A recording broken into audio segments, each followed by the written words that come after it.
Right. This is basically मैंने कुछ vectors की इंपॉर्टेंट आपको टर्म्स और उससे रिलेटेड कुछ चीजें बतानी थी। पहले हमने वेक्टर्स को एज अ जनरल वेक्टर्स को हम डिस्कस किया था, स्टडी किया था इनिशियली। और अब दो इंपॉर्टेंट वेक्टर्स की मैंने आपको टाइप्स बतानी है, लेकिन उससे पहले कुछ जेनरिक्स अबाउट वेक्टर्स में आपको थोड़ी डिटेल्स बता दूं, ताकि आपको प्रॉब्लम सॉल्व करने में या उसको समझने में कोई मुश्किल ना हो। ठीक है, सबसे पहले तो ये कि आपके सामने जो स्लाइड खुली हुई है इसमें लिखा हुआ है वेक्टर्स इन कंपोनेंट फॉर्म में। तो इसमें असल में लिखा ये गया है कि वेक्टर को आप जो एक होता है कार्टेशियन कोऑर्डिनेट सिस्टम, यानी कि आप वेक्टर को बेसिकली डिस्क्राइब करते हैं या उसको लिखते हैं इन अ वे कि उसमें उसकी डायरेक्शन वेक्टर या पोजीशन वेक्टर भी शामिल होता है।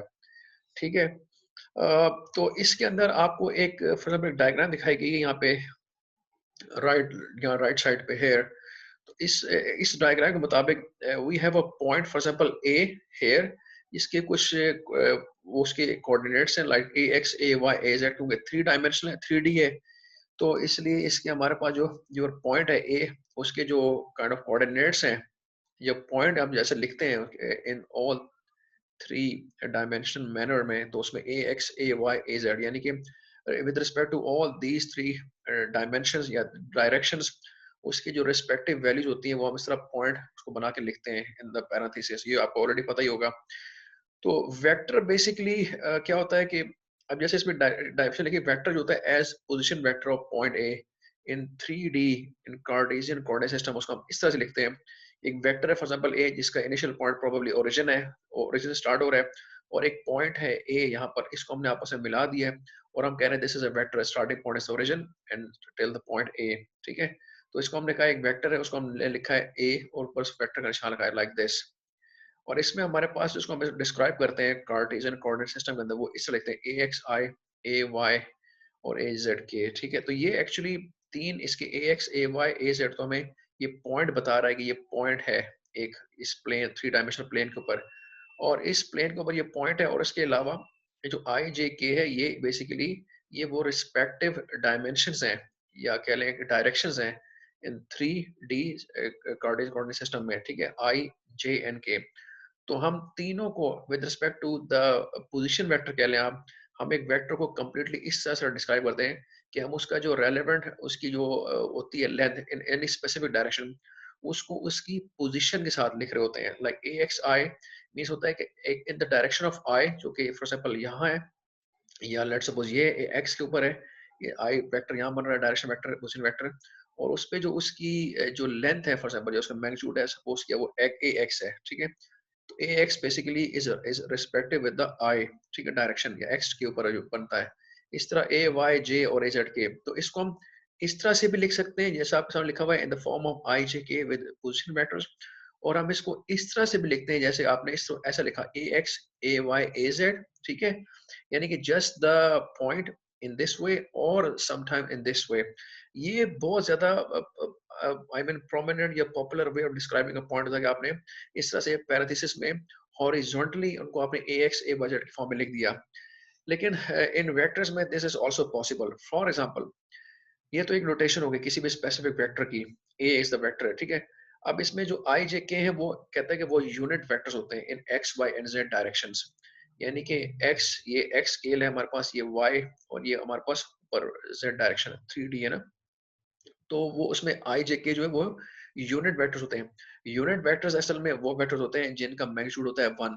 ठीक है, और ये यूजुअली डायरेक्शन स्पेसिफाई करने के लिए हम यूज करते हैं, और इनको हम यूं लिख सकते हैं। फॉर एग्जांपल, अगर हमारे पास यूनिट वेक्टर आई है, आई चूंकि एक स्पेसिफिक डायरेक्शन में एग्जिस्ट करता है, यानी ऑन एक्स एक्सिस पे फॉर एग्जांपल, तो आप उसको लिख सकते हैं चूंकि उसमें सिर्फ एक्स कंपोनेंट है, वाई जेड कंपोनेंट नहीं होता, तो आप उसको लिख सकते हैं in this way like one zero zero. One का मतलब होता है चूंकि उसका मैग्नीट्यूड वन है और वाई जेड कंपोनेंट उसमें नहीं होते, इसलिए वो जीरो हो जाएंगे, और इसलिए उसको आप ऐसे लिख देते हो one for the case of i, and for the case of j आप उसको लिखेंगे one in the middle, because j की डायरेक्शन में उसका यूनिट वन है, otherwise there is no x and y component for the case of J.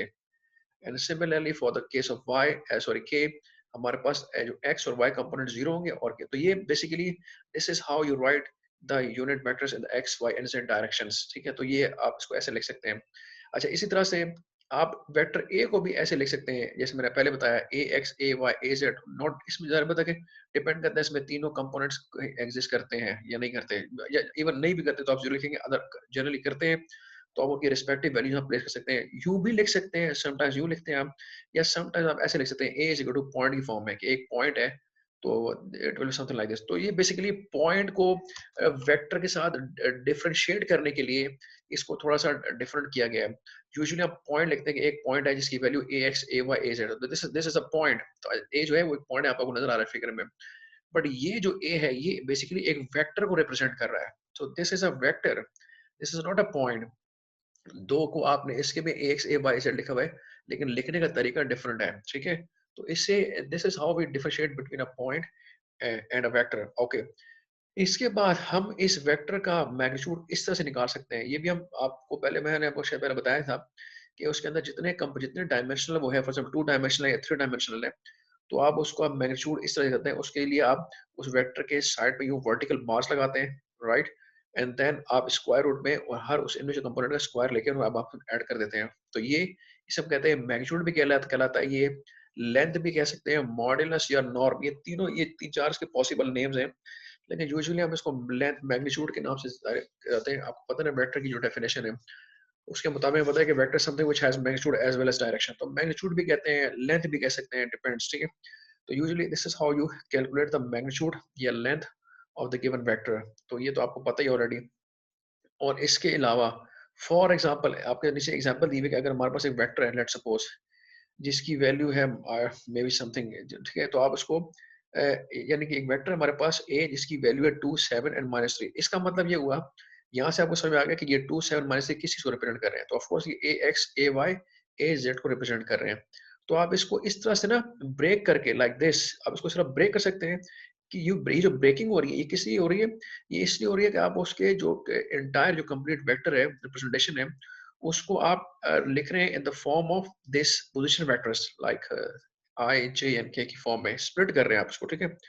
Direction vector कह लें या पोजीशन वेक्टर कह लें, तो आपने उस हर उसका जो है रिस्पेक्टिव जो वैल्यू होती है एक्सिस के रिस्पेक्ट से वो लिखी and make the other values zero, क्योंकि जाहिर बात है एक स्पेसिफिक डायरेक्शन में सिर्फ एक स्पेसिफिक उसका रेलेवेंट जो रेस्पेक्टिव वैल्यू एग्जिस्ट करती होगी जिसे हम मैग्नीट्यूड कहते हैं, ठीक है। तो यहाँ देखिए यहाँ 2 है, दो जीरो हो गए, तो ये आई की डायरेक्शन में है, ये जे की डायरेक्शन में, तो दो जीरो ऊपर नीचे जीरो, सेंटर में 7 है, और इस तरह से यहाँ पर अगर आप देखें तो एक्स वाई जीरो हो जाएगा और आपके पास दिस इज द -3। तो हमने बेसिकली इस कंप्लीट वेक्टर को हमने इसको इस तरह से आई जे के की फॉर्म में लिख दिया है, ठीक है। और फिर आप क्या करते हैं, आप इसको इस तरह से मजीद सिंप्लीफाई कर लेते हैं कि आपने टू, क्योंकि यहाँ पे टू था, टू जीरो से उसमें से हम टू बाहर निकाल लें तो इट विल बिकम लाइक 100, ये तो नॉर्मल मैथमेटिक्स है, इस तरह यहाँ 7 आप बाहर लिखते हैं तो ये हो जाएगा 0 1। तो ये देखें, ये चीज बनाने का मकसद ये था कि आप इनको कन्वर्ट, क्योंकि ये किसको रिप्रेजेंट करते हैं, बेसिकली आई जे और के को रिप्रेजेंट करते हैं, जो कि यहाँ पे पोजीशन वेक्टर्स होते हैं आई जे के। और ये देखें हमने इस तरह से इसको कन्वर्ट कर लिया 2i + 7j - 3k में, ठीक है।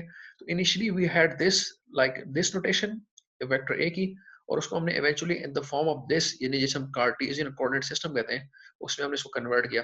ये बस बताने का मकसद इसलिए ये it's a kind of review, ये हम सबको पता है कि ये सब चीज़ें हमने पहले पढ़ी हुई हैं, लेकिन जस्ट रिव्यू इसलिए करवा रहा हूँ क्योंकि अब ये चीज़ें आपकी ना 2 वेक्टर जो मैंने आपको बताए हैं कोलिनियर और कोप्लानर, उसमें ये फॉर्मेट्स या ये वे ऑफ डिस्क्रिप्शन जो है वेक्टर्स की इस्तेमाल होगी। तो आपको ये पता होना चाहिए मैग्नीट्यूड वेक्टर कैसे निकालते हैं और ये इसको कैसे कन्वर्ट करते हैं, for example if you have like something like this, उसको कैसे लेंगे, तो स्ट्रेट अवे वैसे तो बहुत आसान तरीका है, ये आपको पता है ए एक्स ए वाई ए सेट होता है, आप इसको आई इसको जे के साथ स्ट्रेट अवे ले सकते हैं with the sign of course. तो this is how you convert these to like between each other. अच्छा, इसको समझने के बाद एक नेक्स्ट इंपॉर्टेंट पॉइंट ये है कि हमारे पास लेट सपोज दो पॉइंट्स दरमियान वेक्टर कैसे लिखते हैं, यानी कि this is also very important कि अगर आपके पास दो पॉइंट्स गिवन हो ऑन अ प्लेन या थ्री एक्सिस, इस तरह के आपके पास प्लेन है, तो उसमें आप पॉइंट को कैसे लिखेंगे, तो ये लिखा vector between two points, for example A B. अब ए बी क्या है, let's suppose we have two points, A is here B is here on this three dimensional space, और हमारे पास ए के भी पॉइंट्स गिवन है एक्स ए y ए z है, ऑफ कोर्स ए के भी तीनों वो होंगे कोऑर्डिनेट्स होंगे और बी के भी तीनों कोऑर्डिनेट्स होंगे x y and z for example. अच्छा, इसको और इसमें हमें दो डायरेक्शंस दी हुई हैं कि अगर it is about from A to B, then what it means, but if it is about like from B to A, then what it means. ठीक है, दोनों तरह से आप कैसे वेक्टर को डिस्क्राइब या लिख सकते हैं if the point values are given. तो उसमें ये है कि अगर ए बी है फॉर एग्जाम्पल, तो आपको डिस्टेंस फॉर्मूला तो याद ही होगा। डिस्टेंस यानी आप ऐसे करते हैं, सब्ट्रैक्ट करते हैं। ए बी के लिए आप क्या करेंगे कि आप लिखेंगे जो इसका आप वेक्टर बनाएंगे वो आप, चूंकि ए टू बी है तो B is the final point and A is initial point, तो जो फाइनल होता है उसमें से इनिशियल को माइनस करते हैं। तो ये x B y B z B basically ये पॉइंट बी के कोऑर्डिनेट्स होंगे। इसमें से आप सब्ट्रैक्ट करेंगे एक्स ए वाई ए और जेड ए को, जो कि ए को डिस्क्राइब करते हैं। तो ये बेसिकली आप डिफरेंस निकालते हैं इन तीनों का विद ईच अदर। तो इस तरह क्या होगा कि आप इसको ऐसे लिख सकते हैं फॉर एग्जांपल, या फिर आप इसको ऐसे भी लिख सकते हैं कि एक्स बी माइनस एक्स ए, इसी को लिखा है आपने यहाँ पे with I with J and with के। एंड सिमिलरली अगर आप ए बी नहीं लिखते बल्कि बी ए लिखते हैं, तो now it means totally different vector, क्योंकि स्टार्टिंग और इनिशियल पॉइंट होता है, initial point and the final, या जिसे हम टर्मिनल पॉइंट कहते हैं, वो मैटर करता है कि इनिशियल पॉइंट क्या है आपका और टर्मिनल पॉइंट क्या है, यानी जहां पर आप फिनिश करते हैं। तो इस अगर आप बी ए कर देंगे तो no it is basically something else. अब इसमें क्या है, चूंकि आपका ए इसमें टर्मिनल या फिनिशिंग पॉइंट बनता है, तो आप ए में से एक्स बी के कोऑर्डिनेट्स को सब्ट्रैक्ट करेंगे। जैसे कि यहाँ पे एक्स ए आ जाएगा पहले, वाई ए जेड ए, और आप इसमें इसको सब्ट्रैक्ट करते हैं। नाउ ये दोनों आपके सामने आपको नजर आ रहे हैं। अच्छा, होता यह है कि इन दोनों केसेस में जो मॉड्यूलस है या जिसे हम लेंथ कहते हैं, जैसे मैग्नीट्यूड कहते हैं, वो दोनों की सेम ही होगी। ठीक है, यानी ए बी या बी ए जो है ये बराबर ही होगा। क्योंकि इसकी वजह ये कि आप देखें ना, अगर ये नेगेटिव भी कुछ आएगा तो उसके ऊपर स्क्वायर है, ठीक है, तो वो उसको पॉजिटिव में कन्वर्ट कर देगा। तो eventually in this case A B और बी ए, ठीक है, आप जो वेक्टर बनाएंगे इन एनी डायरेक्शन, इससे हम कहेंगे कि इस केस में जो लेंथ होगी इनकी या जो मैग्नीट्यूड आएगा वो सेम आएगा। ये आपने जहन में रखना है। तो as long as it is between two given points A B और बी ए, ठीक है, वेक्टर आप इस तरह बना सकते हैं depending upon the initial and final points या डायरेक्शनल वेक्टर, और उसके बाद आप इसका मॉड्यूलस या लेंथ आप ऐसे निकालेंगे, या जिसे हम मैग्नीट्यूड नॉर्मली कह रहे थे अब तक। तो और वो बराबर होगा इन एनी केस, ठीक है, नो मैटर कि आप ए से बी की तरफ बनाते हैं वेक्टर को या बी से एक तरफ बनाते हैं, क्योंकि पॉइंट्स आर द सेम। अच्छा, इसके बाद हम एक और पॉइंट आपको बताता हूँ कि यूनिट वेक्टर की अभी हम बात कर रहे थे। यूनिट वेक्टर होता क्या है, अभी हम डायरेक्शन वेक्टर है, क्योंकि एक यूनिट वेक्टर होता है, ठीक है, फॉर एग्जांपल ये जो आई जे के हैं। तो यूनिट वेक्टर हम निकालते कैसे हैं, ये भी पता होना चाहिए कि यूनिट वेक्टर अगर आपने किसी वेक्टर को कंप्लीटली डिस्क्राइब करना है, तो उसके साथ उसकी डायरेक्शन या आप थ्रू लिखेंगे। ठीक है, तो यूनिट वेक्टर बेसिकली एक ऐसा वेक्टर होता है जिसकी लेंथ 1 होती है, और लिखा हुआ यहाँ पे कि इट गिव्स डायरेक्शन ओनली। ये सिर्फ डायरेक्शन बताएगा कि डायरेक्शन क्या है उस वेक्टर की। ठीक है, तो अगर हमारे पास कोई वेक्टर फॉर एग्जांपल ए है, ठीक है, और उसका यूनिट वेक्टर डेफिनेटली उसी डायरेक्शन में होता है, ठीक है, वो किस तरह कैलकुलेट करते हैं, वो आप ऐसे कैलकुलेट करते हैं कि आप उस वेक्टर को उसके मैग्नीट्यूड से डिवाइड कर देते हैं। ठीक है, this is basically direction vector. अच्छा, ये आपने जहन में रखना है नोटेशन में। आप वेक्टर लिखते हुए ऊपर एरो साइन बनाते हैं लाइक दिस। ठीक है, आपने एक एरो का साइन बनाया है, जैसे ए एक वेक्टर है, for a vector A here look at this point, इसके ऊपर एरो बना हुआ है। तो इसको ये नोटेशन, ये सिंबल्स भी आपको पता होना चाहिए कि ये किसको रिप्रेजेंट कर रहा है। दिस इज अ वेक्टर, ठीक है, तो डेफिनेटली उसके टॉप पे या हेड पे इस तरह सिंबल होगा। और एक यूनिट वेक्टर जो होता है वो क्या कहता है, is in the same direction होगी as a, talking about same vector, ठीक है, and is given by this. अब इसके ऊपर देखें, इसके ऊपर एक कैप है, ठीक है, तो ये बताएगा कि ये यूनिट वेक्टर है। ठीक है, तो यूनिट वेक्टर आप ऐसे लिखते हैं, या इसे हम डायरेक्शन वेक्टर भी कहते हैं। तो इसकी वैल्यू होती है कि जब आप वेक्टर को उसके मैग्नीट्यूड से डिवाइड कर देंगे तो it will become a unit vector. अच्छा, फॉर एग्जांपल ये हमारे पास वही दो सेम पॉइंट्स है A and B on this 3D space, और उसके रिस्पेक्टिव पॉइंट्स है एक्स वाई। अब यहाँ से हमें एरो बता रहा है कि direction basically is from A to B है, और ये वेक्टर ए है, और उसके लिए हमारे पास जो डायरेक्शन वेक्टर होगा डेफिनेटली वो उसकी डायरेक्शन भी टुवर्ड्स ए टू बी ही होगी, जो कि हम नीचे ये दिखा रहे हैं, लेट्स सपोज है। अब हमें दो पॉइंट्स पता है, ठीक है, तो हम इससे वेक्टर बना सकते हैं ना आराम से, क्योंकि हमें पता है कि ए और बी दो पॉइंट्स हैं, तो हम ये वेक्टर अगर हमने ज्वाइन कर देंगे तो हम उसका वेक्टर बना सकते हैं, जो हमने पिछली स्लाइड में डिस्कस किया था लाइक दिस। ए एक्स कैसे निकालेंगे, ए वाई और ए जेड कैसे निकालेंगे, तो आप फाइनल पॉइंट में से आप इनिशियल पॉइंट के कोऑर्डिनेट्स को सब्ट्रैक्ट करते हैं, तो x B minus x A, y B minus y A and z B minus z A. इस तरह से आपके पास ये एक पॉइंट आ जाएगा, या वेक्टर की उसकी आ जाएगी फॉर्म्स, उसके कोऑर्डिनेट्स आ जाएंगे। तो ये आ गया ए एक्स ए वाई ए जेड, ठीक है। और ये आप क्या करेंगे, आप यहाँ पर इसको निकालने के लिए प्लेस कर सकते हैं इनकी वैल्यूज को विद आई जे के, and this is how you calculate the magnitude of course. और फिर इवेंचुअली आप देखेंगे, आप इसको ऐसे भी लिख सकते हैं, क्योंकि देखिए मैंने पहले बताया था कि ये जो होता है फॉर एग्जाम्पल दिस, ये आप इसको ए एक्स ए वाई ए जेड की फॉर्म में भी लिख सकते हैं, ठीक है। तो ये हो जाएगा 1 upon this is the magnitude. इसको मैग्नीट्यूड अगर इस तरह अगर आप इसको लिखेंगे फॉर एग्जाम्पल, और ये जो वेक्टर है, this is the vector here, ये आपने दोनों को सेपरेट कर दिया है, ठीक है। तो this is how you can calculate the unit vector या डायरेक्शन वेक्टर कह लें आप। किसी भी वेक्टर की अगर आपने उसकी डायरेक्शन वेक्टर मालूम करना हो, तो वो आप इस तरह से निकाल सकते हैं, जिसे हम यूनिट वेक्टर कहते हैं, राइट। अच्छा, इसके अलावा अब आते हैं असल पॉइंट के ऊपर जो मैंने आपको डिस्कस करना था। ये बेसिक बातें समझने के बाद अब आते हैं कि पैरेलल या कोलिनियर वेक्टर्स होते कौन से हैं, क्या होते हैं वो, ठीक है। तो एक तो इसकी मैथमेटिकल एक्सप्रेशन है, वो मैं अभी देता हूँ आपको, लेकिन उससे पहले मैं बताता हूँ कि इस कॉन्सेप्ट क्या है कोलिनियर वेक्टर्स का। देखिए, कोलिनियर वेक्टर्स वो वेक्टर्स होते हैं जो बेसिकली आपस में पैरेलल होते हैं। पैरेलल का मतलब ये होता है कि उनके यूजुअली दरमियान जो एंगल होगा ना वो जीरो होता है। अगर दो पैरेलल लाइंस हैं, तो ये तो हमें अंडरस्टूड होना चाहिए कि पैरेलल लाइंस होते हैं वो कभी भी आपस में किसी पॉइंट पे जाके मीट, इंटरसेक्ट या ज्वाइन नहीं करती, अगर if they are truly parallel, ठीक है। तो जो पैरेलल होती हैं लाइंस या पैरेलल वेक्टर्स होते हैं, उनकी प्रॉपर्टी ये होती है कि एक तो वो they basically never intersect each other, कभी इंटरसेक्ट नहीं करेंगे। और इन्हीं पैरेलल वेक्टर्स को हम कहते हैं कोलिनियर वेक्टर्स। अच्छा, कोलिनियर मतलब होता है कि ऑन द सेम लाइन, यानी कोलिनियर, ये जो लीनियर का वर्ड है ना, यानी कि ऐसे वेक्टर्स होते हैं जो सेम लाइन के ऊपर होते हैं।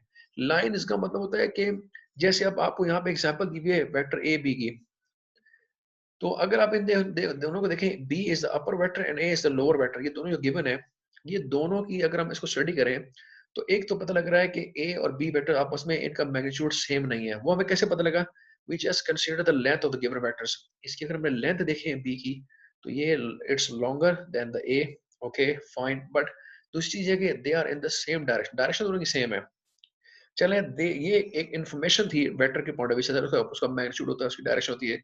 बट इवन देन के दे don't have the same magnitude, ठीक है, दो के they have the same direction. But एक चीज इनके दरमियान एग्जिस्ट करती है, वो है पैरेलल। ये दोनों आपस में पैरेलल हैं, ठीक है। और इन दोनों का आपस में जो अगर आप इनको ज्वाइन कर देंगे, तो इनके दरमियान एंगल, कोई एंगल नहीं बनेगा, जीरो एंगल बनेगा, ठीक है, because they will overlap each other. अगर आप इन दोनों को आपस में मिला दें फॉर एग्जाम्पल, ठीक है, तो ऐसे वेक्टर्स जो आपस में पैरेलल होते हैं उनको हम कोलिनियर वेक्टर्स भी कहते हैं। अच्छा, एक कंडीशन तो मैंने अभी बताई, दूसरी ये भी पॉसिबिलिटी है कि आप इन्हीं दो वेक्टर को इस तरह से ड्रॉ कर दें कि a is like directed towards the right side and B is towards the left side. अब दोनों की डायरेक्शन अपोजिट है, ठीक है। दो के दोनों का अब दोनों चीजें डिफरेंट हो गई, मैग्नीट्यूड भी डिफरेंट है, डायरेक्शन भी डिफरेंट है, but even then they are collinear vectors, ठीक है। कोलिनियर इसलिए है क्योंकि उसमें ना मैग्नीट्यूड का रोल है, ना डायरेक्शन का रोल होता है, उसमें इनके दरमियान आपस में रिलेशन ऐसे बनाते हैं कि ये आपस में पैरेलल हैं, ठीक है। तो as long as they are parallel, तो doesn't matter if they don't have the same magnitude, they don't like have the same direction, इनसे कोई फर्क नहीं पड़ेगा। सिर्फ if they are in parallel, तो as long as this relationship is intact, then we can say that these we are talking about collinear or parallel vectors। तो अच्छा, ये तो हो गए इनकी वैसे बताऊं। अच्छा, एक चीज याद रखिएगा, अगर दो वेक्टर्स जो होते हैं, इसको ये जो अब यहाँ पे आप सेकंड पॉइंट देखें ना, ए और बी, इससे हम कहते हैं एंटी पैरेलल। अब ये थोड़ा सा कंफ्यूजिंग है, आपको लगेगा जैसे पैरेलल और एंटी पैरेलल का मतलब ये होगा, अगर पैरेलल का मतलब होगा कि पैरेलल है, एंटी पैरेलल का मतलब होता है कि वो पैरेलल नहीं है। तो ऐसा नहीं है, एंटी पैरेलल का मतलब होता है कि it is parallel, still it is parallel, but in the opposite direction. तो इस केस में हम कहेंगे ए और बी जो है ये आपस में एंटी पैरेलल हैं ये पैरेलल आपस में। एंटी का वर्ड बताएगा कि they are basically in opposite direction, direction दोनों की डिफरेंट है। तो ये आपने जहन में रखना है, एंटी पैरेलल से कंफ्यूज मत हो जाइएगा कि आपको लगे कि एंटी पैरेलल का मतलब हुआ कि ये पैरेलल नहीं है। No, it is not like this. Anti parallel का मतलब होता है they are parallel, but they are basically in opposite directions. ये आपने जहन में रखना है। यहाँ पे ऐसा कौन सी ये तो टोटली डेफिनेटली आपस में पैरेलल है। तो ये इन दोनों को आप जब बताएंगे कहेंगे दे आर पैरेलल वेक्टर्स, और जब हम इनको डिस्क्राइब करेंगे रिलेशनशिप को, तो they are anti parallel vectors. मतलब कि ये पैरेलल तो हैं, तो डेफिनेटली कोलिनियर भी होंगे, लेकिन ये आपस में डायरेक्शन जो है इनकी अपोजिट है। अच्छा, अब मैथमेटिकली हम इसको कैसे लिखते हैं कि अगर ए जो है इस पैरेलल टू बी है, ये मैं आपको मैथमेटिकली बता रहा हूँ कि if vector A is parallel to vector B के पैरेलल है, तो उसका मतलब होता है कि ए जो वेक्टर होगा ना, वो कोई स्केलर नंबर होगा, कोई स्केलर वैल्यू होगा, उसका मल्टीपल जब आप बनाएंगे बी को, उसको मल्टीप्लाई करेंगे, तो उससे ए रिजल्ट बन जाएगा। मतलब कहने का मकसद ये, अभी अब उसकी मैथमेटिक्स समझाता हूँ। कहने का मकसद ये है कि मैथमेटिकली अगर आपने ये वेरीफाई करना हो कि दो जो वेक्टर्स है वो आपस में पैरेलल हैं, कोलिनियर हैं, तो उसका तरीका ये होता है कि एक वेक्टर, उनमें से एक वेक्टर होगा, वो दूसरे का ना कोई इंटीग्रल मल्टीपल उसकी वैल्यूज होंगी। अब इंटीग्रल मल्टीपल होता है कि आप जब दो वेक्टर्स को लिखेंगे ना, तो इस वेक्टर बी के जो कोऑर्डिनेट्स होंगे, वो तीनों एक खास नंबर से जब मल्टीप्लाई होंगे, तो वेक्टर ए में कन्वर्ट हो जाएगा, वेक्टर ए के वो इक्वल आ जाएगा। तो ये एक कांस्टेंट, एक स्केलर वैल्यू होती है, ठीक है, जो कि जब बी से मल्टीप्लाई आप करेंगे, it should be a single value, ये डिफरेंट हो सकती। ये ए एक्स, ए वाई, ए जेड तीनों से जब मल्टीप्लाई करेंगे इस सिंगल वैल्यू को, तो आप देखेंगे कि हमारे पास वेक्टर ए आ जाएगा। तो जब ऐसा होगा मैथमेटिकली, तो हमें हमें this is the way we basically prove, या वी प्रूव क्या क्या कहते हैं कि हम इसको जस्टिफाई करते हैं या इसको वैलिडेट करते हैं कि if the given matters are collinear parallel. और के बेसिकली कोई रियल नंबर हो सकता है। रियल का मतलब होता है कि बोथ पॉजिटिव एंड नेगेटिव दोनों पॉसिबिलिटीज में है, ठीक है। तो इसलिए अभी अभी हम आपको इस एग्जाम्पल बताता हूँ। लेट्स सपोज हमारे पास एक वेक्टर है ए, जिसकी जिसकी वैल्यूज है 693, एक ठीक है, there's a वेक्टर 693, और हमारे पास एक दूसरा वेक्टर है बी, जिसको हम कहते हैं 231, यानी हमने वही कार्टेशियन कोऑर्डिनेट सिस्टम इसको लिखा हुआ है। तो अगर हम इन दोनों को कंपेयर करते हैं, ठीक है, ए और बी को, तो हम ये देखते हैं कि अगर हम बी को बी के साथ हम इसको ऐसे आपस में कैसे रिलेट कर सकते हैं। हम लिखा वेक्टर ए जो है इज इक्वल टू 3 बार लिख रहे हैं, और फिर हम वेक्टर बी लिख रहे हैं। तो अगर आप देखें, ये 3 वो स्केलर वैल्यू है जिसे हम यहाँ पे के कह रहे हैं कि this is the value of के। जब ये सिंगल वैल्यू इन तीनों से मल्टीप्लाई होगी, तो it will turn into vector A. देखना, 3 2 is 6, here is 6, 3 is 9, here is a 9, and 3 1 is a 3, here is a 3। तो इसका मतलब we found a value of k, scalar value something like this, which when multiplied with all these three numbers will result in this vector। तो इससे हम कहेंगे if this happens, then this is the mathematical verification of parallel or collinear vectors। तो now we can say कि A basically is parallel vector to vector B। ये इस तरह से हम parallel की निशान लिखते हैं। ये आपको हमने पहले भी पढ़ा था, लाइक जब हम parallel resistors की बात करते हैं ना, हम याद है हमने जब दो parallel resistors को लिखते हैं, तो इस तरह से दो vertical lines लगाते हैं small। This is basically a symbol for parallel। तो ये है एक, this is the one of the mathematical ways। अच्छा, पॉइंट्स जब कोलिनियर कब होते हैं? पॉइंट्स कोलिनियर होते हैं if they lie on the same line, ठीक है। अभी तो मैं वेक्टर्स की बात कर रहा था, इफ वेक्टर्स कोलिनियर का मतलब क्या होता है। तो अब तो आपको समझ में आ गया होगा कि कोलिनियरिटी मींस या पैरेलल, ठीक है, और उसकी मैथमेटिकल वेरिफिकेशन इस तरह से होती है। लेकिन जो पॉइंट्स कोलिनियर होते हैं, इसका मतलब होता है कि वो एक सेम लाइन पे लाई करेंगे, तब उनको कहते हैं। जैसे कि A B and C are collinear हो सकते हैं, होंगे अगर, अच्छा ये जो ए बी सी है ये पॉइंट्स हैं, ये जो कैपिटल में लिखे ना A B and C are collinear हो सकते हैं। अगर वो कहता है अगर अगर हम उसका एक वेक्टर बनाए ए बी, अगर हम उन्हीं पॉइंट से एक वेक्टर बनाते हैं ए बी से वेक्टर बना सकते हैं ना, अभी हमने पीछे देखा था कैसे बनाएंगे। और अगर एक vector a c, for example a और बी और ए सी वेक्टर है, तो अगर ए बी जो है वो इस स्केलर का मल्टीपल हो जाए ऑफ ए सी का फॉर सम स्केलर के, तो हम कह सकते हैं कि ये बेसिकली कोलिनियर पॉइंट्स हैं। यानी अगर आपको 3 पॉइंट स्पेस में दिए हुए हों, 3 डायमेंशन स्पेस में, या इवन 2 डायमेंशन स्पेस के अंदर, ठीक है, तो अगर आपसे कहा जाए कि क्या ये कोलिनियर पॉइंट्स हैं, ठीक है, तो उसके लिए आप उनके दो बना सकते हैं, फॉर एग्जाम्पल वेक्टर्स बना सकते हैं। और उनमें अगर आप, if you able to find this k value, एक कोई स्केलर वैल्यू के, जिसका एक स्पेसिफिक वेक्टर मल्टीपल करके दूसरा वेक्टर प्रोड्यूस हो रहा है, तो हम कह सकते हैं कि ये पॉइंट्स कोलिनियर हैं, यानी कि they lie on the same line पे। अच्छा, इसमें होता है कि इसमें एक पॉइंट कॉमन होता है और डायरेक्शन इनकी सेम होती है। ये आपने ज़हन में रखना है। ये पॉइंट्स की मैं कह रहा हूँ, यानी चूंकि 3 पॉइंट्स हैं ए बी सी, तो अगर आप देखें तो इन दोनों में एक पॉइंट कॉमन है, इस वेक्टर ए बी में और ए सी में, और वो पॉइंट कौन सा है? वो पॉइंट है a. A is common between these two vectors, a b is a vector है and a c is a vector है, ठीक है। तो ये अभी मैं आगे डिटेल में इसकी बात करूंगा, आपको मजीद क्लियर हो जाएगा। लेकिन अब तक for now you must understand कि what is the meaning of collinear या पैरेलल वेक्टर्स, ठीक है, ये आपने जहन में रखना है। और इसका मत और पैरेलल में और एंटी पैरेलल में क्या फर्क होता है, this is also very important to understand. और दूसरी आखिरी बात ये कि मैथमेटिकली हम कैसे ये वेरीफाई कर सकते हैं कि जो गिवन वेक्टर्स हैं वो कोलिनियर हैं या पैरेलल वेक्टर्स हैं। तो अभी यहाँ पे अगर किसी किस्म की कोई कंफ्यूजन है तो जस्ट टेल मी, ताकि मैं आपको दोबारा एक्सप्लेन कर दूंगा।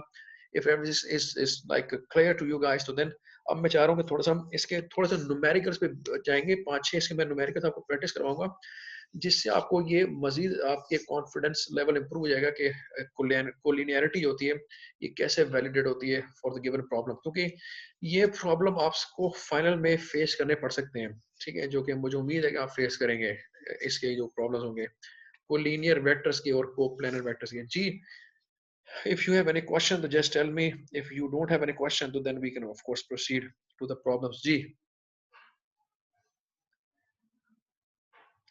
Collinear, okay. देखिए कोलिनियर, जैसे मैंने अभी कहा ना, कोलिनियर का मतलब होता है कि डिपेंड करता है कि आप किसकी बात करें। अगर आप वेक्टर्स की बात कर रहे हैं या पॉइंट्स की बात करें, दोनों में कोलिनियरिटी होती है। वेक्टर्स मैंने बताया, कोलिनियर वेक्टर्स वो वेक्टर्स होते हैं जो आपस में पैरेलल होते हैं। पैरेलल जैसे कि ये दो आपको नजर आ रहे हैं, बी और a vectors, vector b is vector a, they are actually parallel vectors. और पैरेलल का मतलब होता है जैसे कि आपके पास कोई कॉपी है ना, अगर आपके पास कोई नोटबुक होती है उसमें लाइंस लगी होती हैं, हॉरिजॉन्टल लाइंस होती हैं, they are actually parallel lines. और पैरेलल का मतलब होता है कि ये they never intersect each other, वो कभी आपस में इंटरसेक्ट नहीं करती। वो इस तरह से उनके दरमियान हमेशा एंगल जीरो होगा, ठीक है। अगर हम ए और बी को यहाँ पे ज्वाइन कर देंगे तो ये एक दूसरे को बिल्कुल ओवरलैप कर लेंगी, ठीक है, राइट, लाइक इसको जब ऐसे हम इसको प्लेस करेंगे राइट ओवर द बी, ठीक है, इसको जब इमेजिन करें आपने बी को यहाँ से ए को ड्रैग किया और बी के ऊपर ले जाएंगे, तो यू विल फाइंड कि दोनों बिल्कुल आपस में एक दूसरे को ओवरलैप कर लेंगी, ठीक है। और इसमें कोई एंगल एग्जिस्ट नहीं करेगा, ठीक है, जीरो एंगल होगा बिटवीन ए एंड बी। तो जब इस तरह से ऐसे जब लाइंस होती हैं या वेक्टर्स कह लें आप, तो उन्हें हम कहेंगे कि वो पैरेलल, या फिर वेक्टर्स की लैंग्वेज में से कहते हैं कि वो कोलिनियर वेक्टर्स होते हैं। यानी अगर आप आसान अल्फाज में कहें तो ऑन द सेम लाइन भी कह सकते हैं कि एक लाइन के ऊपर होते हैं। वो लाइन इसलिए कहते हैं कि अगर आप उनको ज्वाइन करते हैं आपस में तब, अपेरेंटली तो डेफिनेटली वो डिफरेंट प्लेसेस पे आप उसको रखते हैं दो वेक्टर्स को अगर, लेकिन अगर आप उनको मिला दें किसी एक लाइन के ऊपर, तो वो दोनों उस लाइन के ऊपर as it is join map हो जाएंगे, उस लाइन के ऊपर आके एज इट इज कंप्लीटली उसको फिल अप कर लेते हैं लाइन को, यानी वो ultimately they turn into a line, वो लाइन का हिस्सा ही बन जाते हैं, उनमें कोई एंगल नहीं होगा, ठीक है। तो जैसे अब ये ए और बी दो वेक्टर्स हैं, ठीक है, अब आप देख लें दोनों को, चाहे मैं बी को ए से जोड़ दूं या ए को बी जोड़ दूं, अगर मैं दोनों को ज्वाइन करूंगा तो जब ये ज्वाइन हो जाएंगे तो आप इसमें डिफरेंशिएट नहीं कर सकते हैं कि इसमें ए कौन सा है बी कौन सा है, अनटिल अनलेस कि मैं एरो वहां पे प्लेस कर दूं कि यहाँ एरो है ए का, ठीक है। तो डेफिनेटली हमें रिप्रेजेंटेशन के लिए तो इन दोनों को आइडेंटिफाई करने के लिए एरो तो लगाने ही पड़ेंगे, लेकिन अगर मैं इन दोनों को मिला दूंगा बिल्कुल एक दूसरे के साथ, तो आप देखेंगे कि ये दूसरे साथ इसके साथ एब्सोल्युटली ज्वाइन हो जाएंगे। कोइंसाइड इसे कहते हैं ना, कोइंसाइड करना, ओवरलैप कर लेना, टोटली ओवरलैप, कंप्लीट ओवरलैप होगा। तो इसमें आप देखेंगे कि इसे हम कहते हैं कि दिस इज द पैरेलल या कोलिनियर वेक्टर्स होते हैं, यानी आसान में जैसे मैं जबान में कहा कि ऑन द सेम लाइन, ये टर्मिनोलॉजी है, ऑन द सेम लाइन, इसका मतलब होता है कि when you join them together तो they will appear as a single kind of vector, like on the same line, ठीक है। और उसका तरीकाकार ये होता है कि उनके दरमियान एंगल जो होगा वो जीरो होगा, ठीक है। तो ये, और मैंने जैसे बताया पैरेलल तो ये होते हैं और एंटी पैरेलल ये होते हैं।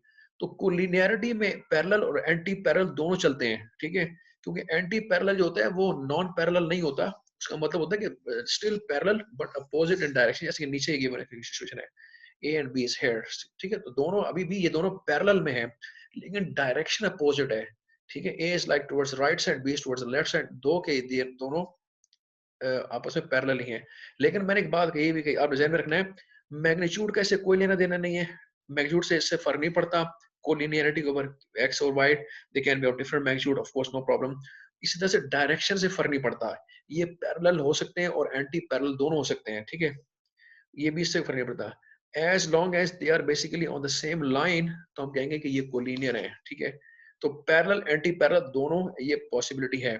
और मैथमेटिकली उसकी वैलिडेशन इस तरह से होती है, मैंने जैसे बता दिया आपको, हम इस तरह से इसको हम वैलिडेट करते हैं। और चाहे वो वेक्टर्स हो चाहे वो पॉइंट्स हो, पॉइंट्स को भी हम वेक्टर्स में कन्वर्ट कर सकते हैं और फिर उसकी हम कोलिनियरिटी को वेरीफाई कर सकते हैं। अगेन ये जो इक्वेशन लिखी हुई है A B equal K times A C, ये इक्वेशन ये रिलेशन अगर सेटिस्फाई हो जाएगा तो then we can say it's basically collinear points और कोलिनियर वेक्टर्स। अब मैं इसके आपको कुछ न्यूमेरिकल्स करवाता हूँ, उससे थोड़ी चीजें आपको क्लियर हो जाएंगी कि इसको अब अच्छा जैसे एक एग्जांपल तो यहाँ भी कर दी हुई है, लेकिन एक छोटा सा एग्जांपल मैं आपको यहाँ भी बता देता हूँ बिफोर गोइंग फर्दर। वो छोटा पॉइंट ये है, फॉर एग्जांपल यहाँ पे देखिए अगर आप कि कहते हैं आर थ्री पॉइंट्स को लीनियर, वो कहते हैं कि क्या तीन पॉइंट्स को लीनियर हैं, ठीक है।